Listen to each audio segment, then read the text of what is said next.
خوش آمدید. یہ نشست جیسا کہ ابھی اعلان کیا ہے اصغر الدین سید صاحب کے بالکل تازہ ترین کہنا چاہیے ناول جہاں آباد کی گلیاں، اس کے سلسلے میں یہ خصوصی نشست ہے. اگر صاحب تشریف لائے ہیں، ان کو خوش آمدید کہتے ہیں، ہم سب کو خوش آمدید کہتے ہیں.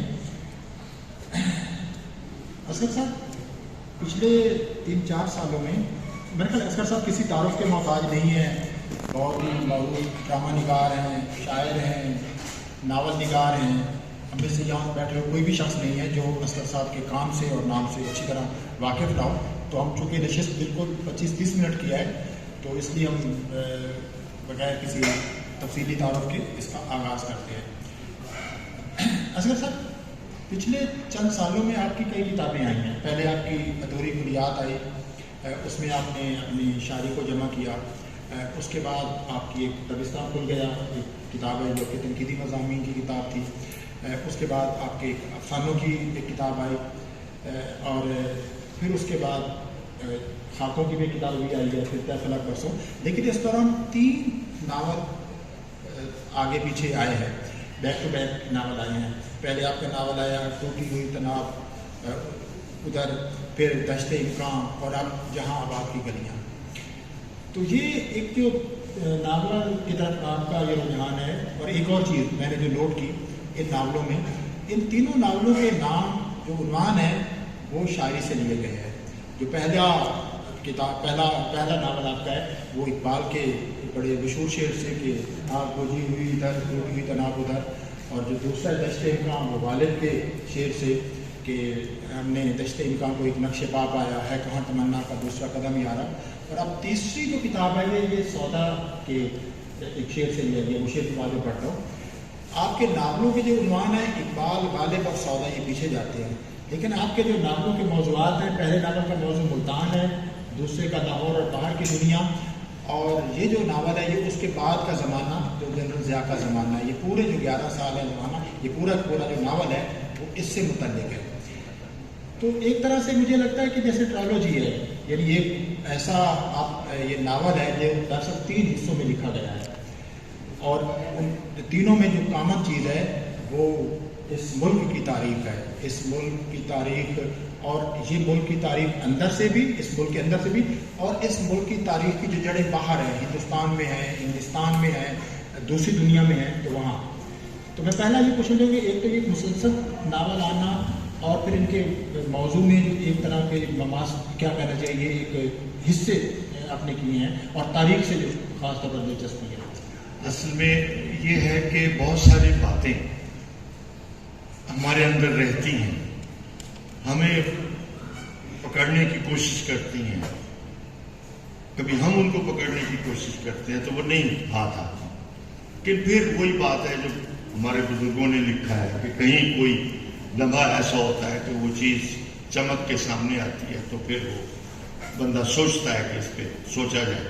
تو یہ تینوں تجربے ہیں بنیادی، اور ان تجربوں کو زندگی میں دیکھا. اور میرا کنسرن ہمیشہ سوشو پولیٹیکل رہا ہے کہ کوئی بھی چیز ان سے الگ نہیں ہے. ہم جہاں رہتے ہیں اس کا مزاج کس طرح بنا ہے، اس کے مزاج میں کن چیزوں کی آمیزش ہے، تو الگ الگ نہیں کر سکتے. تو انسان کسی بھی جگہ پہ ہو، اس کا تعلق اپنے زمانے اور زمانے کے مسائل سے رہتا ہے. تو یہ کوئی اتفاق نہیں ہے. بس میں پہلے ڈرامہ نگاری میں اتنا پھنس گیا تھا کہ میں نے 30 سال ڈرامے کو دے دیے. تو بعد میں مجھے محسوس ہوا کہ بہت کچھ کہنا تھا جو ڈرامے میں نہیں ہو سکتا تھا، تو اسے کب کہنا ہے، اسے تو کہنا چاہیے.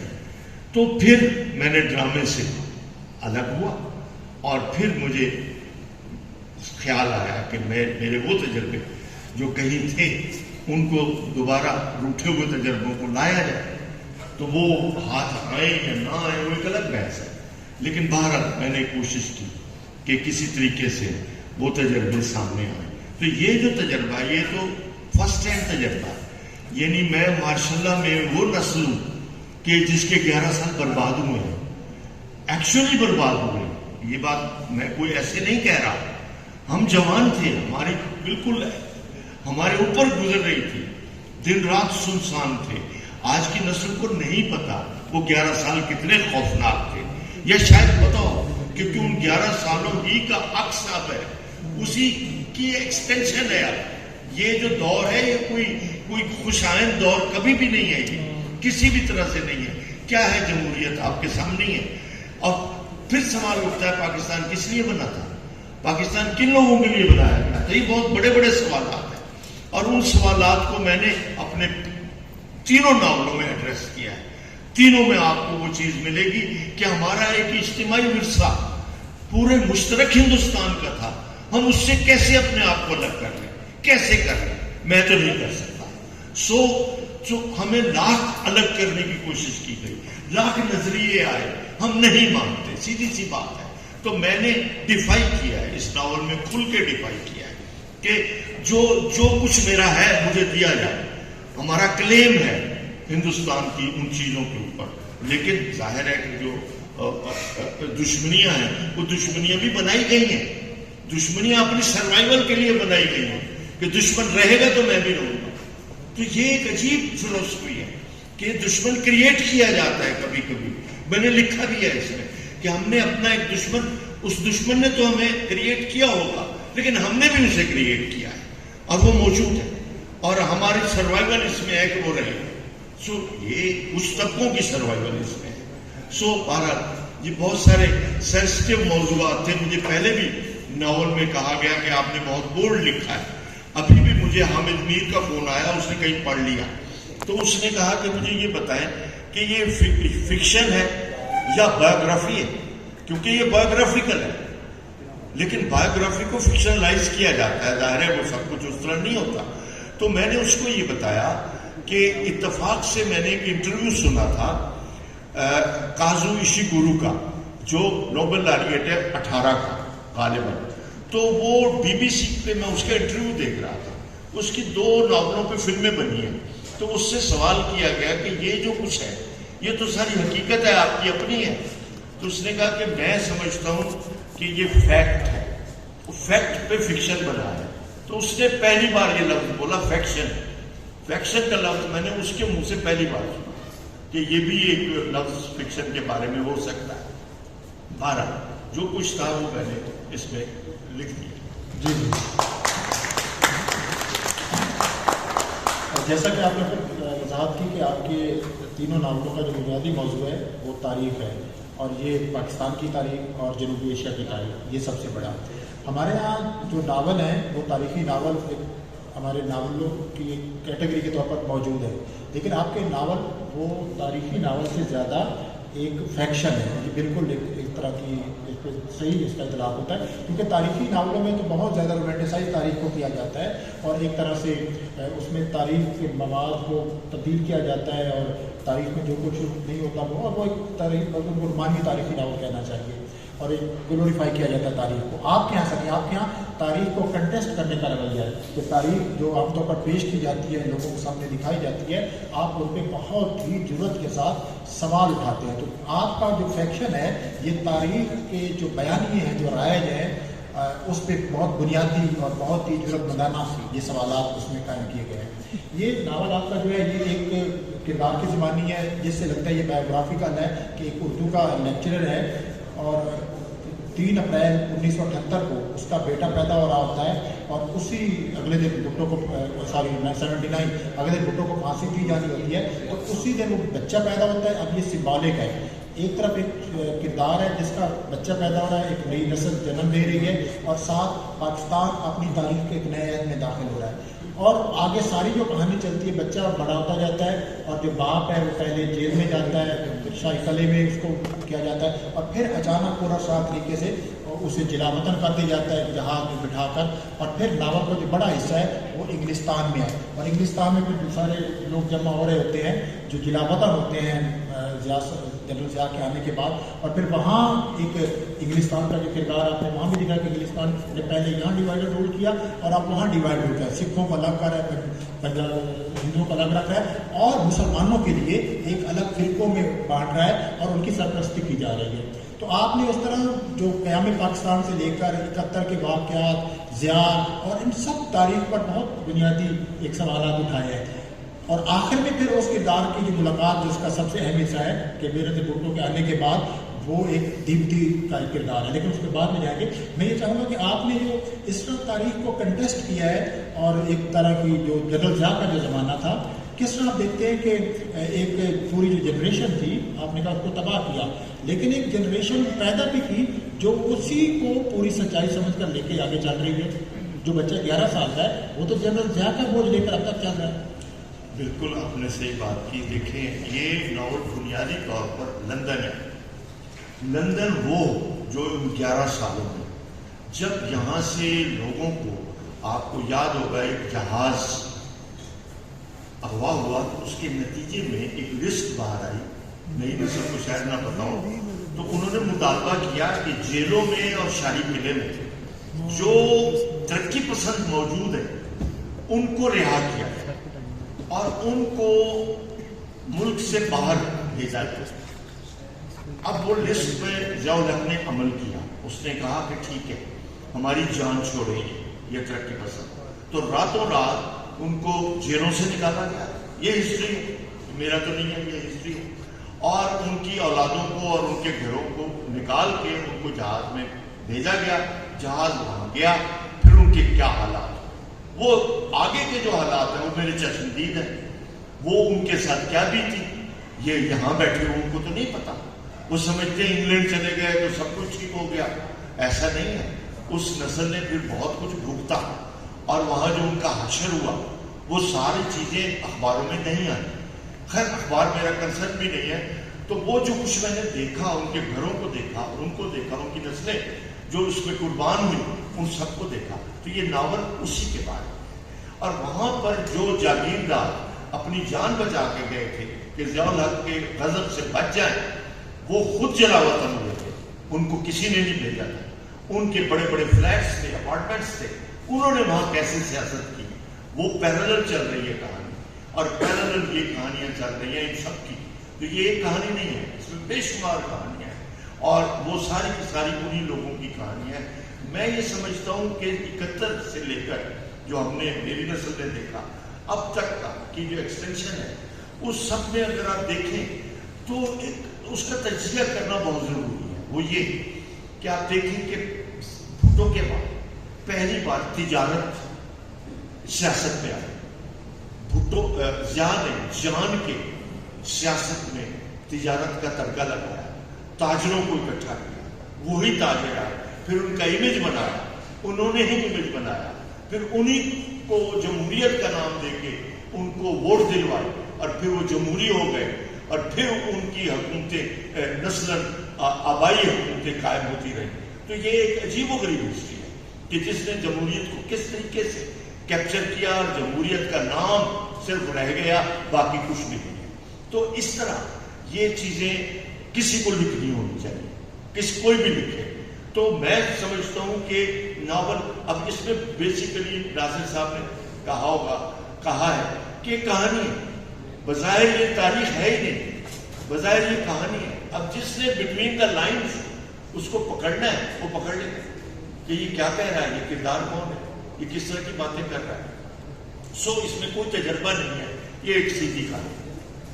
چونکہ یہ انہوں نے مجھے پرچی پکڑا دی کہ 10 منٹ، اب میرے خیال 10 سے بھی کم منٹ رہ گئے ہیں، تو لیکن اس ناول کا جو آخری حصہ ہے ویسے پورا ناول بہت اہم ہے، اور وہ اس پہ بھی بات کرتے ہیں کہ جب وہ کردار باہر جاتا ہے تو اس کو جو ملازمت ملتی ہے، وہ جو جیل میں قیدی ہوتے ہیں ان کا وہ انٹرپریٹر بنتا ہے، تو وہ اس میں اور کئی کہانیاں اس میں آتی ہیں بے شمار۔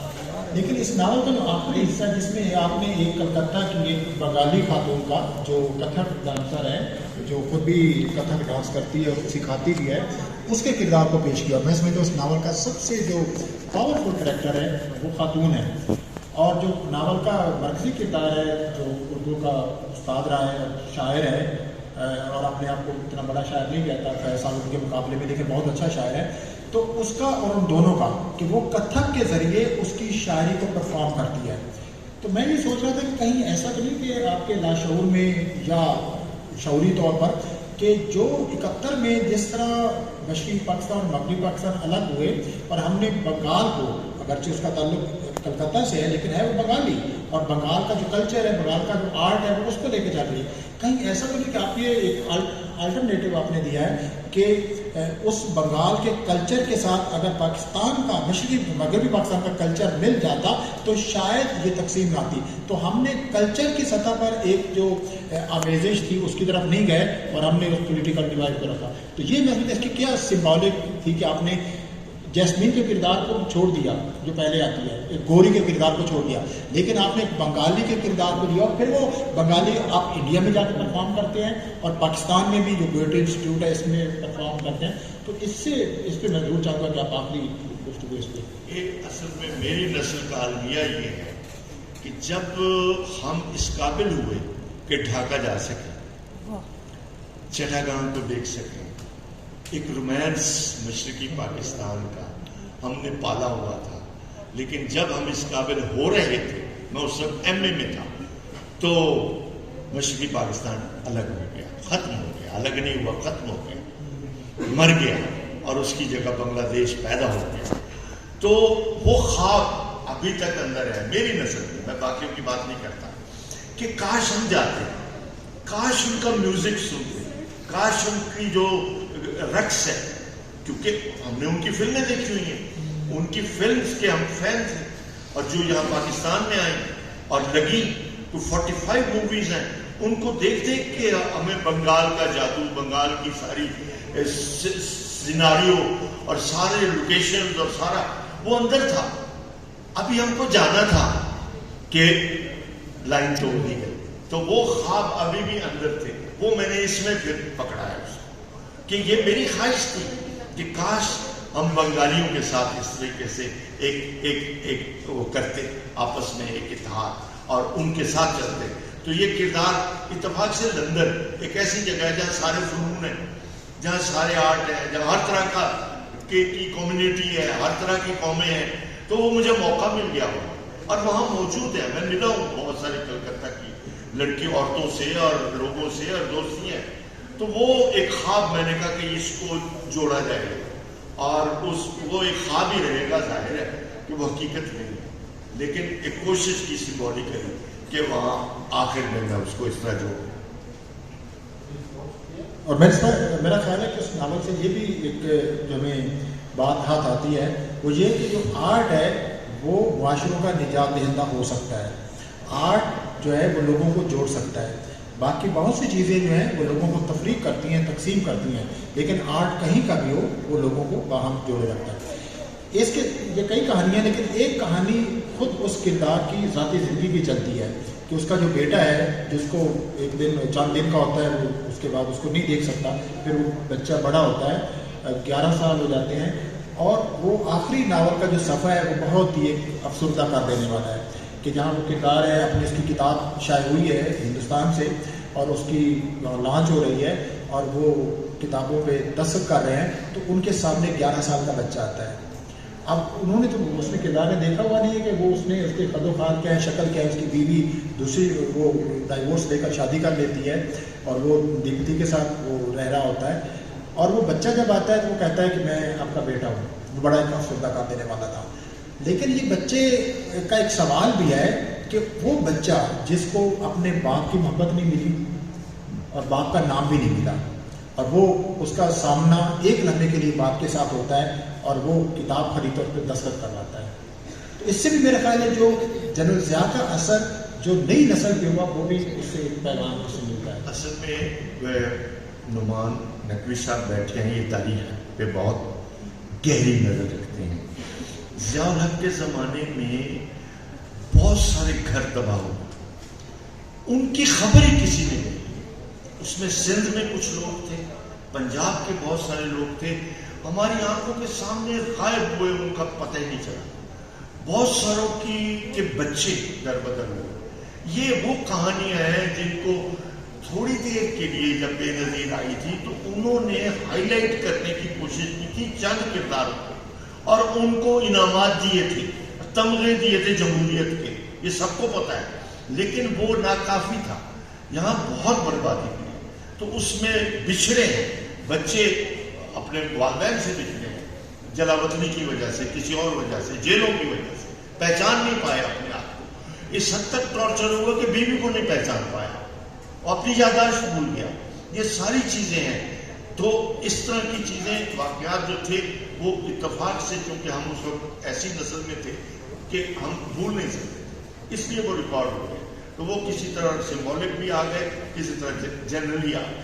تو میں سمجھتا ہوں کہ یہ قرض ایک بہت تھوڑا اتارا ہے. سچی بات یہ ہے کہ ان 11 سالوں کے بہت قرض ہے، یہ ایک معمولی سا قرض ہے جو اترا ہے. مجھے اشارہ کریں کہ وہ وقت ختم ہو گیا، پتہ نہیں چلا شروع کیسے ہوا ختم ہوا. آپ سب کا بہت شکریہ.